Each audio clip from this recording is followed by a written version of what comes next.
Reporting sir. Tribhuvan Mishra CA topper நெட்ஃப்ளிக்ஸில் வந்திருக்கிற ஒரு வெப் சீரிஸ் இது.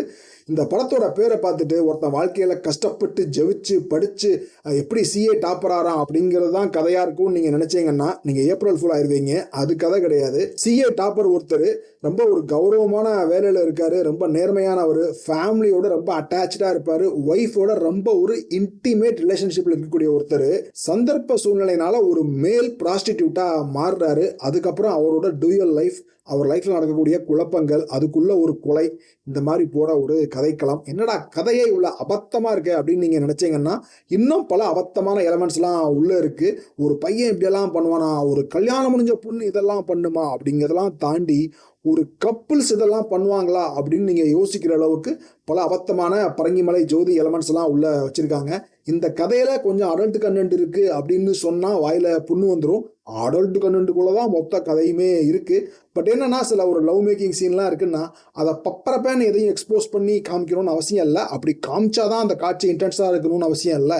ஜஸ்ட் அந்த கப்புள்ஸோட சவுண்டு, அவங்க கிரியேட் பண்ணுற நாய்ஸு, அவங்களோட ஃபேஸ் ரியாக்ஷன், இதை வச்சே அந்த சீனை இன்டென்ஸாக ஆக்க முடியும் அப்படிங்கிற மாதிரி சில விஷயங்கள்லாம் பண்ணியிருப்பாங்க. படத்தோட பாசிட்டிவ் டெஃபினெட்லி கேஸ்டிங் தான், ஒரு எக்ஸலண்ட்டான கேஸ்டிங். முக்கியமாக ஹீரோவாக வரக்கூடிய மானவ், அவருடைய பர்ஃபார்மன்ஸ் வந்து ரொம்ப அழகாக இருக்கும். அதாவது பல காட்சிகளில் ரொம்ப கூலாக கம்போஸ்டாக ஹேண்டில் பண்ணுவார். அவருடைய கேரக்டர் எழுதப்பட்ட விதமுமே ரொம்ப சூப்பராக இருக்கும். அப்புறம் அவங்க ஒய்ஃபாக வரக்கூடிய நாயினாங்கிற ஒரு ஆக்ட்ரஸ், அவங்களும் எக்ஸலண்ட்டாக பண்ணியிருப்பாங்க. அப்புறம் ஒரு ஸ்வீட் கடை வச்சுருப்பார், வெளியே ஸ்வீட் கடை வச்சுருப்பார், உள்ள அவர் ஒரு தாதா மாதிரி ஒரு கேரக்டர். அவர் பர்ஃபார்மன்ஸும் சரி, அவரோட கேரக்டரும் சூப்பராக எழுதியிருப்பாங்க. அப்புறம் அவங்க ஒய்ஃபாக வரக்கூடிய திலோத்தமா, இந்த 4 பேர் தான் இந்த படத்தோட முக்கிய கதை மாந்தர்கள். இவங்களை சுற்றி தான் கதை போகும். இந்த 4 பேருமே எக்ஸலண்ட்டாக பண்ணியிருப்பாங்க. அப்புறம் பஞ்சாயத்து வெப் சீரிஸ் பார்த்துருந்தீங்கன்னா அதில் உள்ள 1-2 பேர் இங்கே பெர்ஃபார்ம் பண்ணியிருப்பாங்க. இதில் ஸ்கோப் அவங்களுக்கு அதிகமாக இருக்கும். அவங்களுமே சூப்பராக பண்ணியிருப்பாங்க. மொத்தத்தில் கேஸ்டிங் ப்ளஸ் கேரக்டர் ரைட்டிங், அந்த கேரக்டர் ரைட்டிங் வந்து நிறைய டைம் எடுத்திருப்பாங்க. பட் அதை அந்த ஏரியா வந்து சூப்பராக பண்ணியிருப்பாங்க. ஒவ்வொரு கேரக்டரையும் சூப்பராக டீட்டெயில்டாக எஸ்டாப்ளிஷ் பண்ணியிருப்பாங்க.